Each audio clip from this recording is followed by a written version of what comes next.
Good afternoon everyone. In this particular class, we will be discussing regarding the concept of arrays within the class.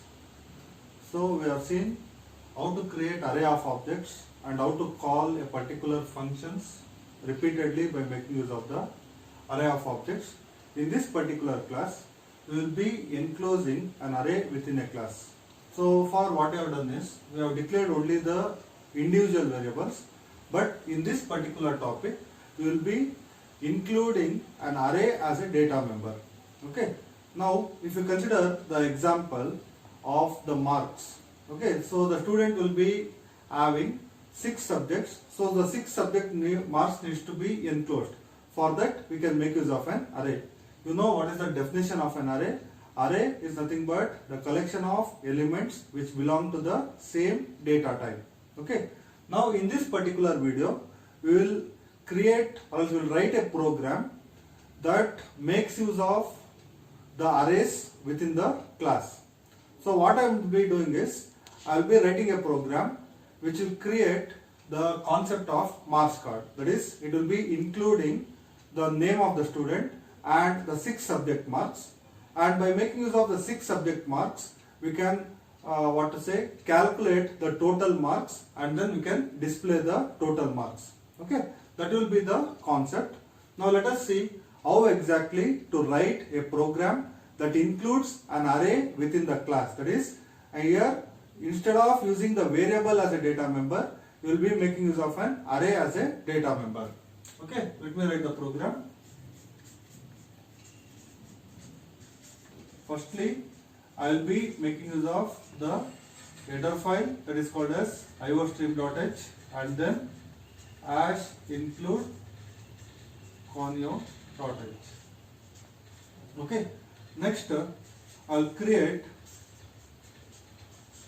a class by the name student. Class student. Here, firstly, I need to make use of the private access specifier.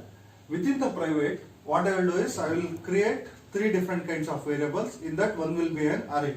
So firstly, for storing the name, I will declare a string of size 10.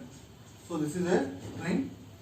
Next, I will declare another array that is called as marks. So I have 6 subject marks. So I will create an array with the size 6. Next, I will declare another one variable that is called as total, because you want to calculate the total marks and store it. For that, I am declaring another variable that is called as total. Next, in the public section, as usual, we will be making use of 3 different functions. One is the input function, one is the calculation or else for the processing, and third thing is for the output. So I will declare 3 different functions: void input, void calculate, and then void output. Okay, so I have created a class with the name student. I have declared the name, marks, and then the total, and then I have declared 3 different functions. That is, one is input, calculate, and then the output function. Now I am closing the class. Next, I have to define this member function outside the class. For defining the member function outside the class, we need to make use of the scope resolution operator. So the first thing is the return type. Return type is void, followed by the class name. Class name is student. Okay, followed by the scope resolution operator, and then followed by the function name. Function name is input. So I have written the syntax for defining the member function outside the class. Nextly, what I have to do, I have to read the inputs. Firstly, I have to take the name. So I will take one output statement, cout, enter the name. Okay, so I am reading the name, C in name. Okay, now the name is being read. Next, I have to read the marks. So here I am reading the array of values, so I need to make use of a for loop. First cout, enter the marks. So I have to read the array of values, I have to make use of the for loop. For I am declaring the another variable that is called as int over here only. Int I is equal to 0, I less than 6, I plus plus. C in marks of I. So I read the marks from the student. So the input is over. Input function is over. Next, what I have to do is I have to calculate the total marks. Okay. For calculating the total marks, I need to define this particular function, void calculate. So void followed by the name of the class, that is called as student, followed by the function that is called as calculate. Next, here I want to calculate the marks. So this can be done in two different ways. I will show you the easiest way. So for I is equal to 0, I less than 6, I plus plus, total is equal to total plus marks of I. So this particular function will calculate the total marks. I will explain you once after I write the whole program. Next, I want to display the output. So I want to display the output. For that, I will define the third function that is called as the output function. Again, void student followed by the function that is called as the output. Here I want to display all the credential that is being entered. I want to display the name, I want to display the marks, and then I want to display the total marks. Firstly, I will display the name, cout, the name is equal to name. Next, I want to display the individual subject marks. Again, for that, I need to make use of the for loop. For I is equal to 0, I less than 5, 6, I plus plus, cout marks of I. And then I want to display the total marks. For that, cout the total is equal to total. So this will display the output. Next, I want to call all these functions. For that, I have to go for the main function. So main function, void main, void main. Inside the void main, I want to create the object for the class. The class name is student. So I'll create one object, student S. Okay. Here after that, make use of clear screen, and then I want to call all these functions, that is the input, calculate, and then the output function. So for calling s dot input, s dot calculate,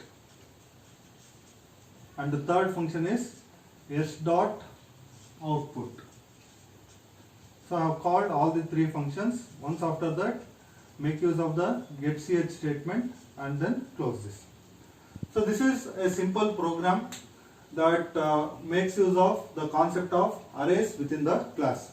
Now let us see how exactly this particular program executes. Now what I am doing, what the output I am expecting is, it should firstly it should take the name of the students, that is it should take the input of the name of the student, and then it should take the marks, and then it should calculate the total, and then it should display the total marks. Okay. So for that, what I am doing is I am creating a class with the name student, Okay, and I am declaring three different variables. One is for the name. I have declared the name variable which belongs to the character, and to store 6 different marks I am creating an array with the size 6, and to store the total I am making use of the function that is called as total. Okay, sorry, the variable that is called as the total. And then I have declared three different functions. One is the input, calculate, and then the output function. Next, when this particular function executes, firstly what happens is you are calling the first function that is called as input function. Now what happens? The control gets transferred to this particular function. We will go for the definition of the function. We will get the statement that is enter the name. Okay. Now we will enter the name. Let us consider you are entering the name as ABC. Okay. That value will be stored in the variable that is called as name. Next, what happens? We will get another statement on the screen, that is enter the marks. Now, as I am entering the 6 different marks, I am making use of the array. Since I am making use of the array, I need to make use of any one of the looping statement. So what happens? Initially, I have declared int I. Okay, I is a variable which is initially equal to 0. Next, I less than 6, I plus plus. So what happens?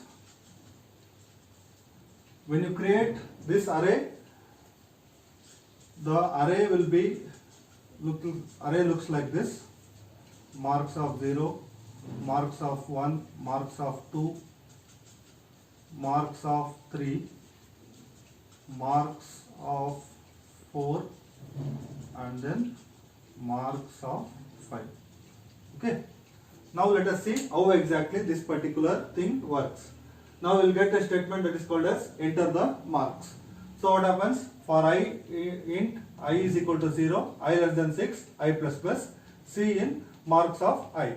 What happens is I value is initially equal to 0. 0 is less than 6. So it is true. So what happens?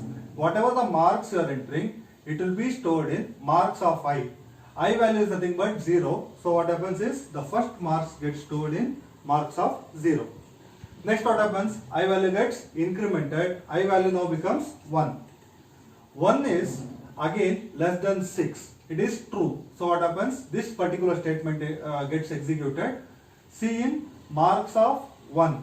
So whatever the marks you are entering second time, it will be stored in this particular place. That is, I will enter the next marks as 60. Again, what happens is I value gets incremented. I value now becomes 2. 2 is less than 6. It is true. So what happens? Whatever the marks you are entering, it will be stored in marks of 2, because I value is 2. This will be stored in this particular place. So marks of 2, I will enter the value as 70. Again, I value gets incremented. I value now becomes 3. 3 is less than 6. It is again true. So what happens is C in marks of 3. So whatever the value you are entering for the next time, it will be stored in marks of 3. Let us consider I am entering it as 980. Now what happens? Again the I value gets incremented. I value now becomes 4. 4 is less than 6. It is again true. So what happens? We will execute this particular statement. C in marks of I. I value is nothing but 4. Whatever the value you are entering for the next time, it will be stored in marks of 4. Let us consider I am entering it as 90. Again what happens? I value gets incremented. I value now becomes 5. Now 5 is less than 6. It is true. So what happens? Whatever the marks you are entering for the next time, that will be stored at marks of I. I value is nothing but 5. So it will be stored over here. I will enter the next value as 100. Again what happens? I value gets incremented. I value now becomes 6. 6 is less than 6. It is false. So what happens? It will exit out of the loop. Now we have entered all the marks. That is marks of 0, 1, 2, 3, 4 and then 5. So the input function is over. Now I have entered the marks, that is 50, 60, 70, 80, 90 and then 100. Next what I have to do, I have to calculate the total marks. Let me make a change over here. Let me make the total value is equal to 0. Let me initialize the total value as 0 because it might take garbage value. So what I have done is total is equal to 0. I have done the total value as initialized to 0. Next I want to calculate the total marks of all the 6 subjects. So for that what I have to do, I have to calculate the total. So I am defining this particular function. Next, when the calculate function is called, this particular code gets executed. Now let me see what exactly happens over here. Initially the total value is equal to 0. Initially the total value is equal to 0. Again this particular loop gets executed. Again for I is equal to 0, I is less than 6. It is true. So when it is true, this particular statement gets executed. That is total is equal to total plus marks of I. I value is nothing but 0. Total is equal to total plus marks of I will be executed. I value is initially equal to 0. So this value will be marks of 0 is nothing but 50. Total value is nothing but 0. So this gets added. 0 plus 50, it is nothing but 50. Now the total value becomes 50. Again what happens? I value gets incremented. I value now becomes 1. 1 is less than 6. It is true. So what happens? Again this particular statement gets executed. That is total is equal to total plus marks of 1. What is marks of 1? It is nothing but 60. Total value is nothing but 50. So this again gets added up. Now the total value now becomes 110. Again what happens? I value gets incremented. I value now becomes 2. 2 is less than 6. It is true. So what happens? This statement gets executed. That is total is equal to total plus marks of 2. Marks of 2 it is nothing but 70. Total value is nothing but 110. So 110 plus 70. So now the total value now becomes 180. Again I value gets incremented. I value now becomes 3. 3 is less than 6. It is true. So what happens? You will get executed this particular statement. That is total is equal to total plus marks of 3. Marks of 3 is nothing but 80. Total value is nothing but 180. 180 plus 80. So what happens? The total value now becomes 260. Again I value gets incremented. I value now becomes 4. 4 is less than 6. It is true. So again what happens? This statement gets executed. That is total is equal to total plus marks of 4. Marks of 4 it is nothing but 90. Total value it is nothing but 260. So both of these value get added. So the total now becomes 350. Again I value gets incremented. I value now becomes 5. 5 is less than 6. It is true. So what happens? Total is equal to total plus marks of 5. Marks of 5 is nothing but 100. Total value is nothing but 350. So 350 and 100 gets added and the total now becomes 450. Again what happens? I value gets incremented. I value now becomes 6. 6 is less than 6. It is false. So what happens? You will come out of the loop. Now the calculation part is over. Next what you have to do? You have to display the output. That is you have to display the name of the student. You have to display all the 6 marks and then you have to display the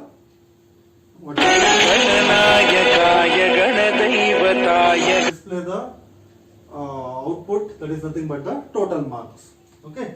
Now for that I am defining this particular function that is called as the output function.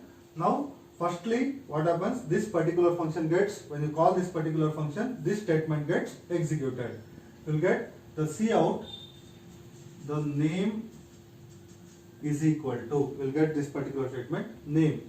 In the name value I have given the name value as ABC. So it will display the name is equal to ABC.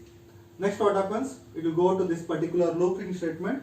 For I is equal to 0, I less than 6, I plus plus, cout marks. Okay. So I value is nothing but 0. 0 is less than 6, true. So what happens? See out, marks of 0 will be displayed. Marks of 0, it is nothing but 50 will be displayed. Next again, I value gets incremented. I value now becomes 1. 1 is less than 6, true. So what happens? Marks of 1 will be displayed. That is nothing but 50. Next after that, 70, 80, 90 and then 100 will be displayed like this till the for loop gets executed. Once after you display all the 6 different marks, next what happens is you will come to the last statement, that is you want to display the total marks.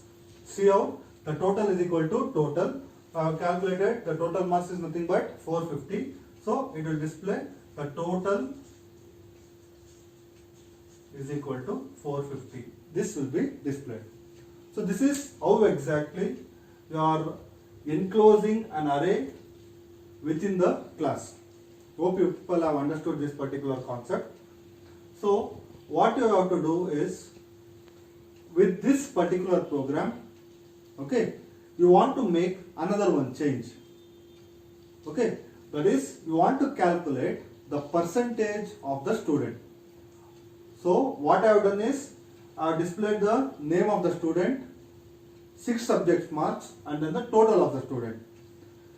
Your assignment is you have to display the name, marks, total and then percentage. Okay, for that what you have to do is, in the private you have to declare another one variable that is called as percentage, and in the calculation part, once after you calculate the total, okay, what you have to do is you have to calculate the percentage. Percentage is nothing but total divided by 6, because you have 6 subjects. Total divided by 6 will fetch you the percentage. That will be the assignment for you people. So hope you people have understood this particular concept. If you have any doubts with this particular concept, you can message me to my number, and I hope you people will write the program which will display the name, total marks, subject marks and the percentage of the student, and send it to my number. Thank you everyone.